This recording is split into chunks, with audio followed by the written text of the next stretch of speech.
કેમ છો બાલ દોસ્તો? આપણે આપણા તાસની શરૂઆત પ્રાર્થનાથી કરીશું, તો સૌ પ્રાર્થના માટે તૈયાર. પ્રાર્થનાના શબ્દો છે ગાયત્રી મંત્ર. ઓમ ભૂર્ભુવઃ સ્વઃ તત્સવિતુર્વરેણ્યમ ભર્ગો દેવસ્ય ધીમહિ ધિયો યો ન પ્રચોદયાત. ઓમ શાંતિ શાંતિ શાંતિ. નમસ્કાર વિદ્યાર્થી મિત્રો, વિષય વિજ્ઞાન પ્રકરણ 4 કાર્બન અને તેના સંયોજનોના તાસ 20માં આપનું સ્વાગત છે.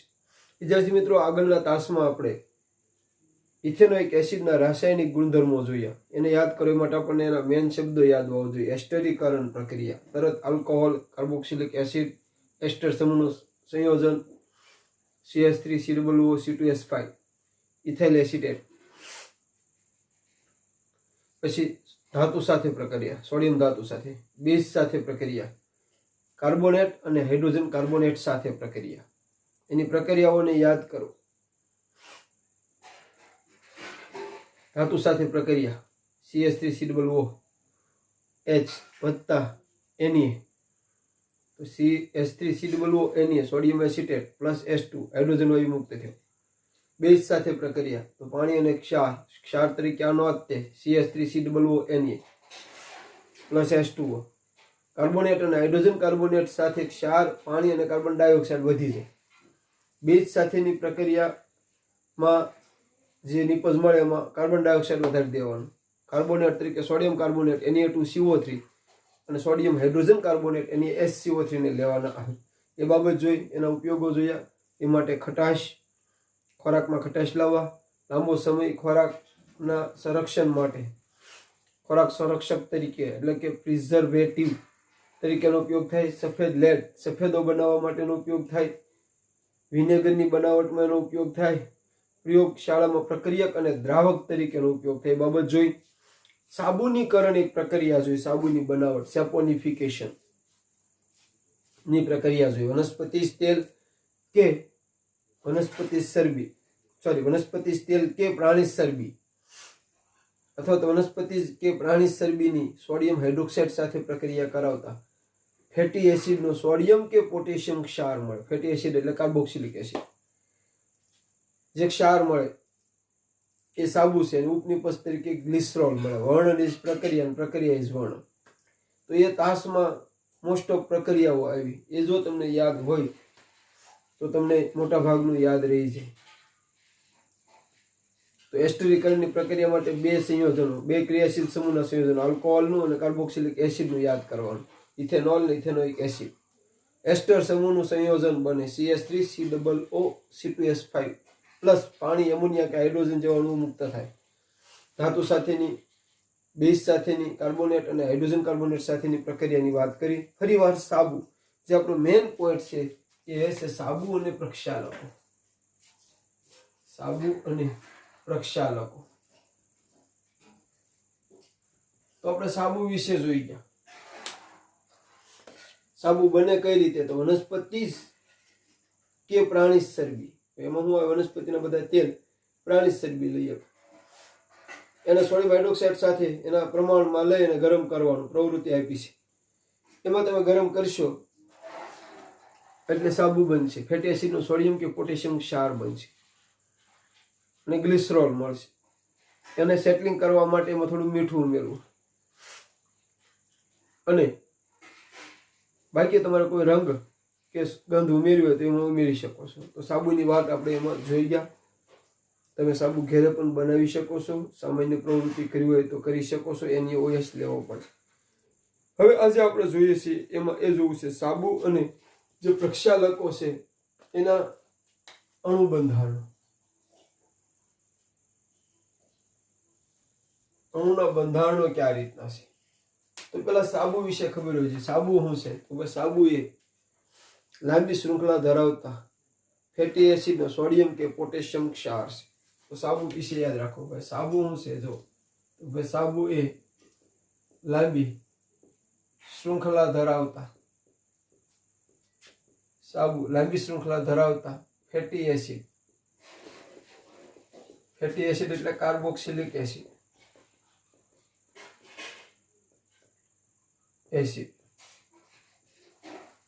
સાબુ એ લાંબી શૃંખલા ધરાવતા ફેટી એસિડના સોડિયમ કે પોટેશિયમ ક્ષાર છે.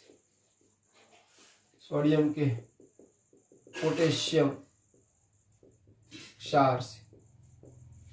એનો ક્રિયાશીલ સમૂહ, સાબુનો ક્રિયાશીલ સમૂહ છે એ બોન્ડ COONA. આ છે બોન્ડ COONA. પ્રક્ષાલકો ડિટર્જન્ટ જેને આપણે કહીએ છીએ એ શું છે? તો ભાઈ પ્રક્ષાલકો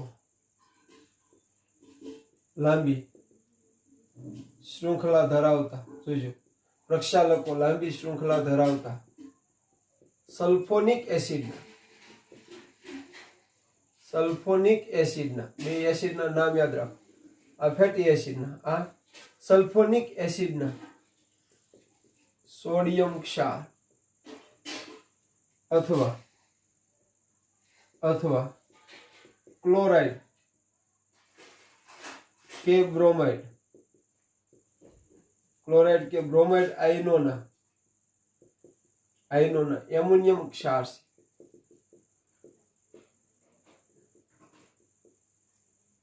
અને એનો ક્રિયાશીલ સમૂહ, પ્રક્ષાલક અથવા ડિટર્જન્ટનો ક્રિયાશીલ સમૂહ, એનો ક્રિયાશીલ સમૂહ છે બોન્ડ SO3Na. Bond SO3Na. બેના ક્રિયાશીલ સમૂહ યાદ રાખજો. ડિટર્જન્ટ અથવા પ્રક્ષાલકોનો ક્રિયાશીલ સમૂહ અને સાબુનો ક્રિયાશીલ સમૂહ. એના અણુ બંધારણ બે ભાગ ધરાવે છે. અણુ બંધારણ બે ભાગ ધરાવે છે. અણુ બંધારણ બે ભાગ ધરાવે. એક અધ્રુવી ભાગ અને બીજો ધ્રુવી ભાગ. જોઈજો, બે ભાગ, અધ્રુવી ભાગ અને ધ્રુવી ભાગ. અહીંયા આકૃતિ આપી છે. આ ધ્રુવી ભાગ જે ધ્રુવી શીર્ષ તરીકે ઓળખાય, આ અધ્રુવી ભાગ જે લાંબી હાઇડ્રોકાર્બન શૃંખલા ધરાવે. ડિટર્જન્ટનો અણુ છે, સાબુનો અણુ છે. અને ક્રિયાશીલ સમૂહથી ખ્યાલ આવે. આ ફેટી એસિડનો સોડિયમ કે પોટેશિયમ ક્ષાર છે. આ સલ્ફોનિક એસિડનો ક્ષાર છે. બે ભાગ ધરાવે. એક ભાગ લઈએ આપણે, જોજો, એક ભાગ લઈએ, અધ્રુવી ભાગ. અધ્રુવી ભાગ જે છે એ શું છે? તો અધ્રુવી ભાગ લાંબી હાઇડ્રોકાર્બન શૃંખલા ધરાવે છે. લાંબી હાઇડ્રોકાર્બન શૃંખલા ધરાવે.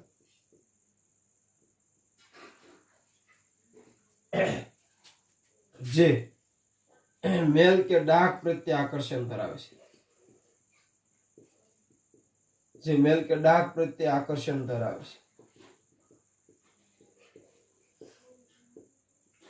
જેને અધ્રુવી પૂંછડી કહે છે. જો લખ્યું છે ત્યાં, અધ્રુવીય પૂંછડી કહે છે. બીજો ભાગ, પહેલો ભાગ અધ્રુવી ભાગ લાંબી હાઇડ્રોકાર્બન શૃંખલા ધરાવે. જે મેલ કે ડાર્ક પ્રત્યે આકર્ષણ ધરાવે, એને અધ્રુવી પૂંછડી કહે છે. તે જળ વિરાગી ભાગ છે. જોજો, તે જળ વિરાગી એટલે પાણી પ્રત્યે આકર્ષણ ધરાવતો નથી. શું છે તે જોજો, તે જળ વિરાગી ભાગ છે. જળ વિરાગી ભાગ એટલે કે પાણી પ્રત્યે આકર્ષણ ધરાવતો નથી. હવે બીજો ધ્રુવી ભાગ. તો ધ્રુવી ભાગ જે જળ અનુરાગી ભાગ છે. એટલે કે તે પાણી પ્રત્યે આકર્ષણ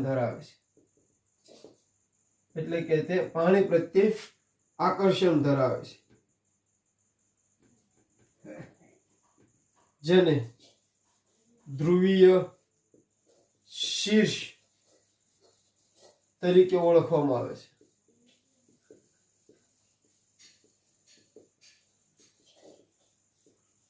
ધ્રુવી શીર્ષ તરીકે ઓળખવામાં આવે છે. જોઈશું બરાબર. સાબુ અને પ્રક્ષાલકોના અણુબંધારણમાં આપણે પહેલા બે લખીએ કે સાબુ શું છે તો લાંબી શૃંખલા ધરાવતો ફેટી એસિડનો સોડિયમ કે પોટેશિયમ ક્ષાર છે. જ્યારે પ્રક્ષાલકો છે લાંબી શૃંખલા ધરાવતા સલ્ફોનિક એસિડના સોડિયમ ક્ષાર અથવા ક્લોરાઇડ કે બ્રોમાઇડ આયનોના એમોનિયમ ક્ષાર છે. પ્રક્ષાલકો કોને કહેવાય તમને ખબર છે કે પદાર્થની સપાટી પર સોટેલા મેલને દૂર કરવા માટે વપરાતા પદાર્થોને પ્રક્ષાલકો કહેવામાં આવે, જેની વ્યાખ્યા આપણે અગાઉ જોઈ ગયેલા છે આગળના તાસ. તો એ બે હવે આપણે સમજવાનું એ રહ્યું કે આ બે માં શું તફાવત છે. પ્રક્ષાલકો છે અને આ સાબુ છે, એ બે માં શું તફાવત છે, એવો શું ફેર પડે બે માં. તો ભાઈ સાબુ જે છે જોઈશું, સાબુ જે છે સાબુ એ કઠિન પાણી સાથે, સાબુ એ કઠિન પાણી સાથે કેલ્શિયમ અથવા મેગ્નેશિયમ આયનો સાથે અદ્રાવ્ય ક્ષાર બનાવે છે, અદ્રાવ્ય ક્ષાર બનાવે. જ્યારે પ્રક્ષાલકો છે, જ્યારે પ્રક્ષાલકો છે એ કઠિન પાણી સાથે, પ્રક્ષાલકો છે કઠિન પાણી સાથે અથવા તો કઠિન પાણીમાં રહેલ કેલ્શિયમ અથવા મેગ્નેશિયમ આયન સાથે દ્રાવ્ય ક્ષાર બનાવે, જેથી સાબુ કરતા પ્રક્ષાલકોની અસરકારકતા, જેથી સાબુ કરતા પ્રક્ષાલકોની અસરકારકતા વધારે છે. તો ફરીવાર આ બાબતને બરાબર જોઈ લો. સાબુ અને પ્રક્ષાલકો બે એક જ છે, બેની અંદર કન્ટેનમાં ફેર છે એમ કહી શકાય, અંદર રહેલા રસાયણો અલગ છે. આ ફેટી એસિડનો સોડિયમ કે પોટેશિયમ ક્ષાર છે, જ્યારે આ સલ્ફોનિક એસિડનો સોડિયમ ક્ષાર છે. બેના અણુબંધારણમાં બે ભાગ છે, અધ્રુવી ભાગ અને ધ્રુવી ભાગ. બેમાં અધ્રુવી ભાગ જે છે એ શું છે, લાંબી હાઇડ્રોકાર્બન શૃંખલા ધરાવે. આ ભાગ અધ્રુવી ભાગ, આ ભાગ ધ્રુવી ભાગ. જોઈશું બે. અધ્રુવી ભાગ લાંબી હાઇડ્રોકાર્બન શૃંખલા ધરાવે, જે પાણી પ્રત્યે આકર્ષણ નથી ધરાવતો, પરંતુ મેલ કે ડાઘ પ્રત્યે આકર્ષણ ધરાવશે. તે જળ વિરાગી ભાગ છે, પાણીથી વિરુદ્ધ સાઈડ આકર્ષણ ધરાવે. ધ્રુવી ભાગ જે જળ અનુરાગી ભાગ છે, એટલે કે તે પાણી પ્રત્યે આકર્ષણ ધરાવે છે, જેને ધ્રુવી શીર્ષ તરીકે ઓળખવામાં આવે છે. સાબુ એ કઠિન પાણી સાથે અથવા તો કઠિન પાણીમાં રહેલા કેલ્શિયમ અને મેગ્નેશિયમ આયન સાથે, અહીં રહેલા શબ્દ વધારે બેંધ બેસતો બનશે કે કઠિન પાણીમાં રહેલા કેલ્શિયમ અથવા મેગ્નેશિયમ આયન સાથે અદ્રાવ્ય ક્ષાર બનાવે. અદ્રાવ્ય ક્ષાર બનાવે એટલે શું થાય? અદ્રાવ્ય ક્ષાર બનાવે એટલે એવું થાય, આપણે ક્યારેક અનુભવ થયો છે કે આપણે અમુક વખત શરીરે સાબુ દઈએ છીએ, તો એ સાબુ દીધા પછી પાણી નાખીને સાફ કરીએ છીએ તો પાણીમાં ફીલ નથી વળતા, પણ એવું સોતા થઈ જાય છે અને આપણા શરીર પર પણ કંઈક અલગ આપણે અનુભવ થાય છે. સોંપડીમાં 2-3 પ્રવૃત્તિઓ આપી છે તમને. એક તો પહેલા પ્રવૃત્તિ આપી છે કે ભાઈ આપણે જુદા જુદા પાણીના નમૂના લાવીએ, અને એમાં સાબુ અથવા તો પ્રક્ષાલકોથી ફીણ વાળે, ખાસ સાબુની વાત છે, પ્રક્ષાલકો તો એમાં અસર કરી શકે છે. તો સાબુથી અમે ફીણ વાળાની પ્રવૃત્તિ કરીએ. જે પાણીમાં ફીણ સારામાં સારા વળે એ નરમ પાણી હોય, જે પાણીમાં ફીણ છે એ નથી વળતા તો બહુ ઓછા વળે કઠણ પાણી હોય. પાણીની કઠિનતા અલગ અલગ પ્રમાણે હોય. તમે નાના ધોરણમાં પણ કદાચ આ પ્રવૃત્તિ કરી શકો. ડાળનું પાણી લાવો, દરિયાનું પાણી લાવો, વરસાદનું પાણી લાવો, બિસ્લેરીનું એટલે કે નિસ્યંદિત પાણી લાવો, અને એમાં પ્રવૃત્તિ કરીએ છીએ. તો વધુ ક્ષારવાળું પાણી હોય એ કઠિન પાણી હોય. તો પહેલા પાણી ઓળખવું, કઠિન પાણી કઈ રીતે ઓળખવું એ પ્રવૃત્તિ છે. ત્યાર પછી આગળ આપણે જોઈએ તો કઠિન પાણીમાં સાબુ અદ્રાવ્ય ક્ષાર આપે છે, એ પ્રવૃત્તિ આવે. તો ભાઈ કઠિન પાણી લો અને સાબુ વડે કોઈ કપડાની ધોલે અથવા તો કોઈ સપાટી પરથી મેલ દૂર કરવાની પ્રવૃત્તિ કરો, તો તો તમે જોશો કે ઘણી વખત આવો અનુભવ આપણે થયો હોય કે પાણીમાં, કઠિન પાણીમાં સાબુ છે એ સોતા જેમ થઈ જાય, ફીલ નથી વળતા, પણ અંદર આમ અદ્રાવ્ય ઘટકો તમને બતાતા જોવા મળે. આ અનુભવ લગભગ બધાને થયો જ હોય. તો એવી એક બે પ્રવૃત્તિ પણ ચોપડીની અંદર આપવામાં આવી છે. તો આ રીતે કઠિન પાણીની બાબત આવે. હવે તમે પ્રશ્ન પૂછે સાબુ વિશે સમજાવો, સાબુના અણુબંધારણ વિશે સમજાવો, તો સાબુના પોઈન્ટ લેવાના, આ બેમાં આવશે. પ્રક્ષાલકો વિશે પૂછે તો પ્રક્ષાલકો લેવાનું, આ બેમાં આવશે. પ્રક્ષાલકોની વ્યાખ્યા આપણે અગાઉ લખી લીધી છે. હું પોઈન્ટ સમજાવું છું, પ્રશ્ન જવાબ નથી લખાવતો, સીધા મુદ્દા મોસ્ટ ઓફ આવી જાય, પણ કેમ લખવા, કઈ રીતે લખવા એ ગોઠવણી તમારે માઇન્ડથી વાપરવાની છે. તો આ બાબત આપણે જોઈ લો બરાબર. તો આ વસ્તુથી હવે આમાંથી પ્રશ્ન કે બને કે તો ભાઈ સેપોનિફિકેશન પ્રક્રિયા સમજાવો, તો સાબુની બનાવટ સમજાવવાની. સાબુના અણુબંધારણ વિશે સમજાવો, તો સાબુના અણુબંધારણ વિશેની વાત અહીંયા છે. એમાં આ બે ભાગ આવી જશે. પ્રક્ષાલકો વિશે કહે તો પ્રક્ષાલકોની વ્યાખ્યા અને એના અણુબંધારણમાં આવી જશે. એક પ્રશ્ન એ પણ પૂછી શકે કે સાબુ અને ડિટર્જન્ટમાં કોની અસરકારકતા વધારે છે? એનો જવાબ અહીંયા હેઠે છે, બે લીટીમાં. કે ભાઈ સાબુ છે કઠિન પાણીમાં રહેલા કેલ્શિયમ આયન અને મેગ્નેશિયમ આયન સાથે અદ્રાવ્ય ક્ષાર બનાવે, જેથી એની અસરકારકતા ઘટે છે. જ્યારે ડિટર્જન્ટ અથવા તો પ્રક્ષાલકો એ કઠિન પાણીમાં રહેલા કેલ્શિયમ અને મેગ્નેશિયમ આયન સાથે દ્રવ્ય ક્ષાર બનાવે છે, એટલે એનાથી સારી ધોલાઈ થાય, અસરકારકતા સારી રહેશે. તો આ બાબતને આપણે તમે જોઈ લો. બાજુમાં આકૃતિ આપી છે, બે ભાગ કઈ રીતના છે આ દોરવી પડે, આકૃતિ પણ દોરવી પડે, એનો ભાગ બતાવવા માટે. એનો ક્રિયાશીલ સમૂહ યાદ રાખો ખાસ, જે SW તરીકે તમે કાઢી શકો, ખાલી જગ્યા છે, વિકલ્પ છે. ખરા ખોટામાં પણ પૂછીએ કે ભાઈ આ ક્રિયાશીલ સમૂહ આપીને કે ભાઈ આ સાબુનો ક્રિયાશીલ સમૂહ છે, તો ખોટું વિધાન છે. એમ કે પ્રક્ષાલક અથવા તો ડિટર્જન્ટનો ક્રિયાશીલ સમૂહ છે, તો વિધાન હાચું થાય. ઘણીવાર સમૂહ નામ આનું આપી દે, તો આવી રીતના ફેરફારો થવાની સંભાવનાઓ છે. જેટલું તમે પ્રેક્ટિકલ નોલેજ તમારી રીતે લેશો એ પ્રમાણે તમને વધારે ખ્યાલ આવશે. હવે આપણે જે આગળ એક પોઈન્ટ જોવા જઈ રહ્યા છીએ, એ પોઈન્ટ એ રીતનો છે કે સાબુ અને ડિટર્જન્ટ જે છે એની પ્રક્ષાલન વિધિ, ધોલાઈની ક્રિયાવિધિ, એની કઈ રીતે આપણે એનું કામ છે એ કરીએ. મિશેલ રચના વાળી જે આખી વાત છે, આ મિશેલ રચના છે, એને આપણે જોવા જઈ રહ્યા છીએ. તમે આને બરાબર જોઈ લો એટલે આપણે એમાં આગળ વધીએ કે કઈ રીતે સાબુ છે એ એની ક્રિયાવિધિ કઈ રીતની છે, કઈ રીતે ધોવાનું કામ કરે છે, મેલ કે સપાટી પરથી મેલ કે ડાઘને કઈ રીતે દૂર કરે છે, એને જો આપણે જઈ રહ્યા છીએ. અને જરા જોઈ લો, પછી આપણે એમાં આગળ જઈએ.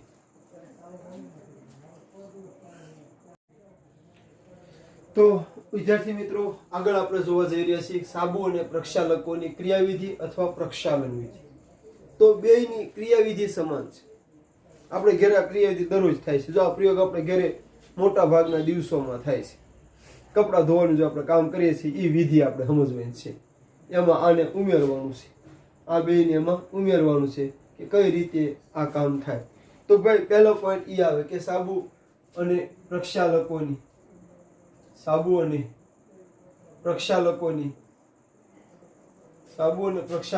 ક્રિયાવિધિ છે એ સમાન છે. આ કાંઈ નવો પોઈન્ટ નથી. તમને ખ્યાલ આવે કે આપણે ઘરે જે કંઈ કામ સાબુ કે પ્રક્ષાલકો ડિટર્જન્ટથી થાય છે એ બે હરખી રીતે જ થાય. મતલબ કપડાં ધોવાના સાબુથી ધોવાના છે કે પ્રક્ષાલકોથી ધોવાના છે, બે સરખા છે, બે કામ સરખી રીતે જ થાય છે. આગળ લઈએ આપણે, ક્રિયાવિધિ સમાન છે. તેના અણુબંધારણ જે છે, તેના અણુબંધારણમાં બે ભાગ છે.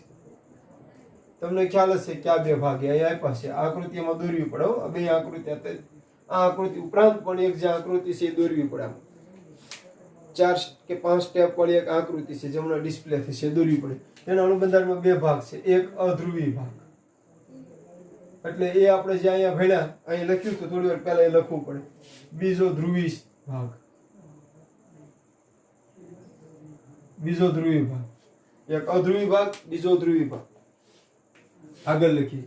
ધ્રુવી ભાગ જે છે અથવા તો અધ્રુવી ભાગ જે છે, અધ્રુવી ભાગ, હા, જે જળ વિરાગી છે, એટલે કે તે પાણી પ્રત્યે આકર્ષણ નથી ધરાવતું. જોજો, પાણી પ્રત્યે આકર્ષણ નથી ધરાવતું, પરંતુ મેલ કે ડાઘ પ્રત્યે આકર્ષણ ધરાવે છે. મેલ કે ડાઘ પ્રત્યે આકર્ષણ ધરાવે છે. જોજો, જ્યારે ધ્રુવી ભાગ જે છે, આ ભાગ ધ્રુવી ભાગ, જ્યારે ધ્રુવી ભાગ પાણી પ્રત્યે આકર્ષણ ધરાવે છે.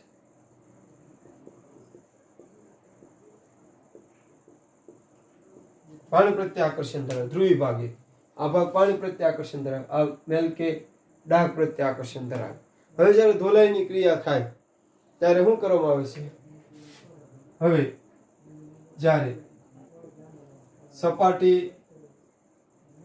પરથી મેલ કે ડાઘને દૂર કરવાનો હોય ત્યારે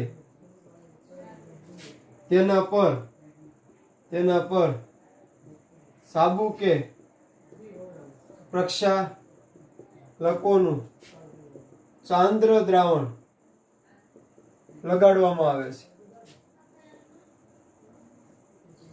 જો એ આપણે એ જ કરીએ છીએ ને, આપણા કપડા છે, આ કપડા એને ધોવા છે તો આપણે શું કરશું? એના પર સાબુનું સાંદ્ર દ્રાવણ લગાડશું. સાંદ્ર એટલે સાબુનું પ્રમાણ વધુ હોય એવું મૂકી, એનું સાંદ્ર દ્રાવણ લગાડશું. આપણે સાબુ જ ઘઈ નાખીએ છીએ, પલ્લેલા કપડા ઉપર સાબુ ઘઈ નાખીએ એટલે સાંદ્ર દ્રાવણ એમનામ બની જાય. વોશિંગ મશીનમાં નાખીએ છીએ તો દ્રાવણ કરીને નાખીએ છીએ. ઘણા લોકો કપડાં પણ એ રીતના પલાળીને પછી ધોવાનું કરે છે, પછી એને અલગ અલગ રીતે ધોવે છે. પથ્થર પર કપડાને પસાડે છે, બ્રશથી ઘસે છે, આવી અલગ અલગ રીતે એ કામ કરે છે. હવે જ્યારે પણ એ બધાનો હેતુ થાય સાઉન્ડ દ્રાવણ એના ઉપર લગાડવામાં આવે છે. હવે દ્રાવણ જ્યારે એના ઉપર લાગશે ત્યારે આ ક્રિયા શરૂ થઈ જશે. આ ક્રિયા શરૂ થઈ જશે, જેથી આકૃતિમાં દર્શાવ્યા મુજબ અધ્રુવી ભાગ હાઇડ્રોકાર્બન પ્રત્યે પ્રતિક્રિયા આપી મેલ કે ડાઘ તરફ જશે. જ્યારે ધ્રુવી ભાગ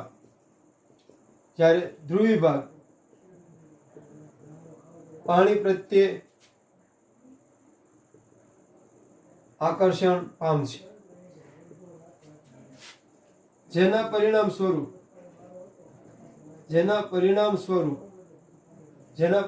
સ્વરૂપ ઝુમખા જેવી રચના બને છે. ઝુમખા જેવી રચના બને છે, તેને મિસેલ રચના કહે છે.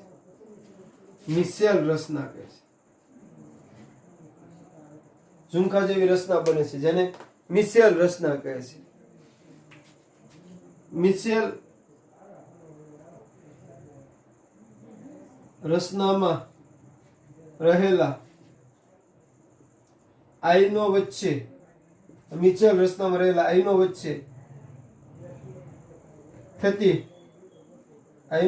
થતી આકર્ષણ કે અપાકર્ષણની ક્રિયાને કારણે મેલ કે ડાઘ સપાટી પરથી દૂર થાય છે અને પાણી ડહોળું બને છે. આપણે જોઈએ છીએ કપડા ધોઈએ ત્યારે આ ઘટના બને. તો જેની પ્રક્ષાલન વિધિ કે ક્રિયાવિધિ કે ત્યારે આ આકૃતિ દોરવાની, બે આ મિસેલ રચનાને જે આકૃતિ જે આમાં આવે એ દોરવી પડે અને સમજાવવું પડે. ફરી વાર જોવો કે ભાઈ સાબુ અને પ્રક્ષાલકોની ક્રિયાવિધિ અથવા પ્રક્ષાલન વિધિ છે, સમજાવો તો ભાઈ સાબુ અને પ્રક્ષાલકોની ક્રિયાવિધિ સમાન છે. તેના અણુબંધારણમાં બે ભાગ છે જે આપણે અગાઉ ભણી ગયા છે. અધ્રુવી ભાગ આને આધારે સમજતા જઈશું. અને ધ્રુવી ભાગ. આ અધ્રુવી ભાગ છે એ જળ વિરાગી છે, એટલે કે પાણી પ્રત્યે આકર્ષણ નથી ધરાવતો, પણ મેલ કે ડાઘ પ્રત્યે આકર્ષણ ધરાવે. જ્યારે ધ્રુવી ભાગ જે છે એ પાણી પ્રત્યે આકર્ષણ ધરાવે, એટલે જળ અનુરાગી છે, અનુરાગ આકર્ષણ ધરાવે છે.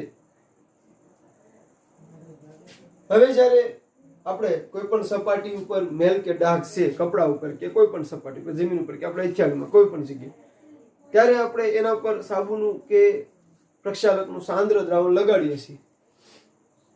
અને સાંદ્ર દ્રાવણ લગાડીએ એટલે શું ક્રિયા થાય? આ મિશ્ર રચના જેવી ક્રિયા થાય કે ભાઈ આ ભાગ પાણી પ્રત્યે આકર્ષણ ધરાવે, આ ભાગ મેલ કે ડાઘ પ્રત્યે આકર્ષણ ધરાવીને ફરતો ફરતો ગોઠવે, અને આ પાણી પ્રત્યે આકર્ષણ ધરાવે. આ રીતની રચના બને, આખી ઝુમખા ટાઈપ રચના, જેને મિશેલ રચના કહેવામાં આવે. મિશેલ રચના છે. કઈ રીતે મિશેલ રચના બને એની સ્ટેપ બાય સ્ટેપ આકૃતિ આપેલી છે. તમે જોઈ શકશો. પહેલામાં મેલ કે ડાઘ બતાવ્યો છે, પછી સાંદ્ર દ્રાવણ લગાડ્યું છે. આ રીતની આકૃતિઓ તમને આપેલી છે. તમે જોઈ શકો. આ રીતનો એક ભાગ છે. અહીંયા આવો ડાઘ આપ્યો છે.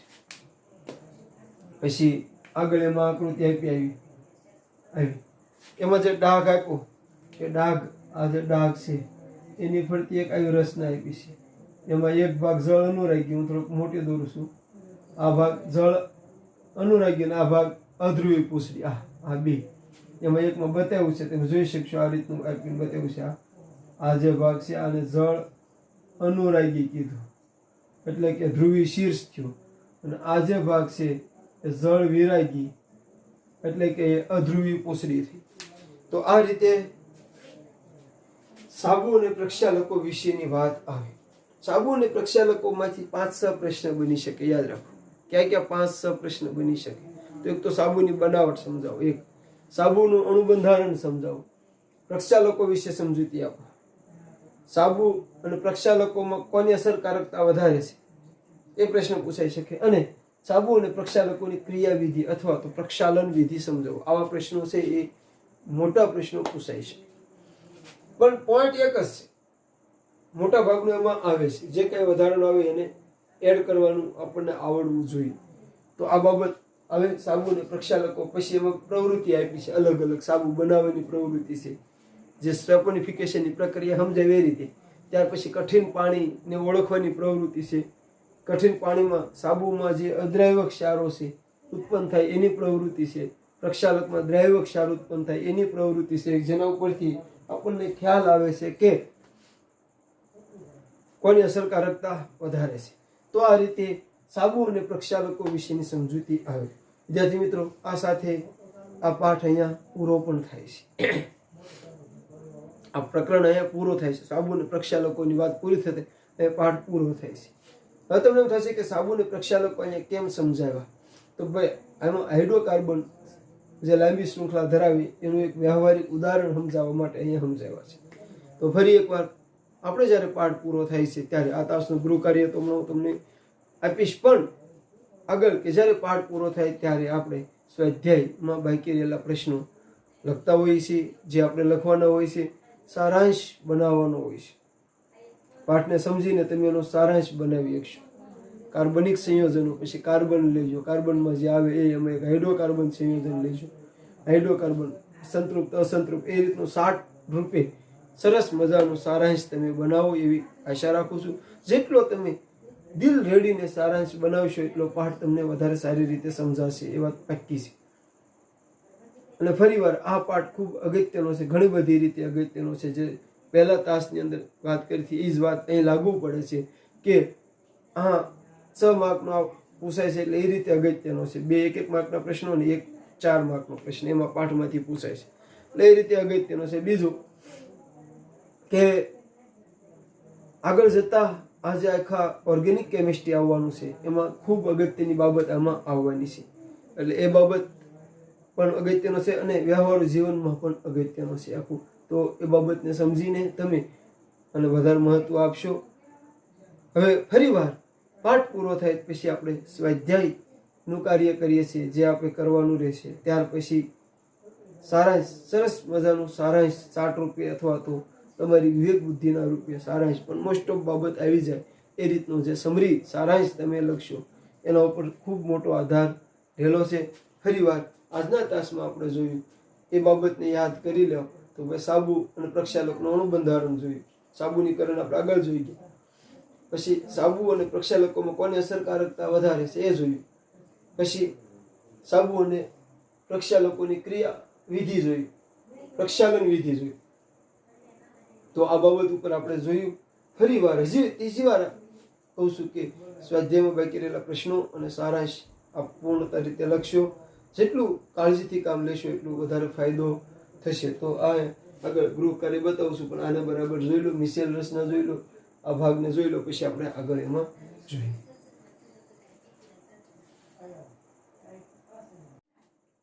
તો વિદ્યાર્થી મિત્રો, એક દુધિયા પ્રશ્નો 2 છે એમાં એક ઓક્સિડેશન કરતા એટલે શું, જે આપણે અગાઉ આવી ગયેલું છે. અને ઇથેનોલ અને ઇથેનોઇક એસિડને કઈ રીતે ઓળખવું, એમાં એની એકની કાર્બોનેટ સાથે પ્રક્રિયા કરાવી, જેમાં કાર્બન ડાયોક્સાઇડ ઉત્પન્ન થાય એ ઇથેનોઇક એસિડ હોય, અને એકની આલ્કલાઇન કેમેનોફોર સાથે પ્રક્રિયા કરાવી, જેમાં અસર બતાવે એ ઇથેનોલ હોય. તો આ બાબત આપણે એને જોઈ લઈશું. ફરીવાર આ ગૃહ કાર્ય અહીંયા આપ્યું છે તમારી સમક્ષ. સાબુનીકરણ એટલે શું સમજાવું, સાબુ અને પ્રક્ષાલકોના અણુબંધારણો સમજાવો, પ્રક્ષાલકો વિશે ટૂંકમાં સમજૂતી આપો, સાબુ અને પ્રક્ષાલકોમાં કોણ વધારે અસરકારક છે એ સમજાવો, સાબુ અને પ્રક્ષાલકોની ક્રિયાવિધિ સમજાવો, અને 8 નો પ્રશ્ન સમજાવો. આ સાથે આ તાસ અને આ પાઠ અહીંયા પૂર્ણ થાય છે.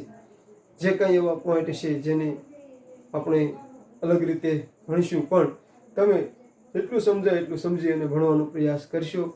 સારી રીતે આ પાઠ તમને આવડે, તમે કાળજીથી ભણો એવી આશા સાથે અહીંયા આપણે પૂરું કરીએ છીએ. જોઈ લો બરાબર.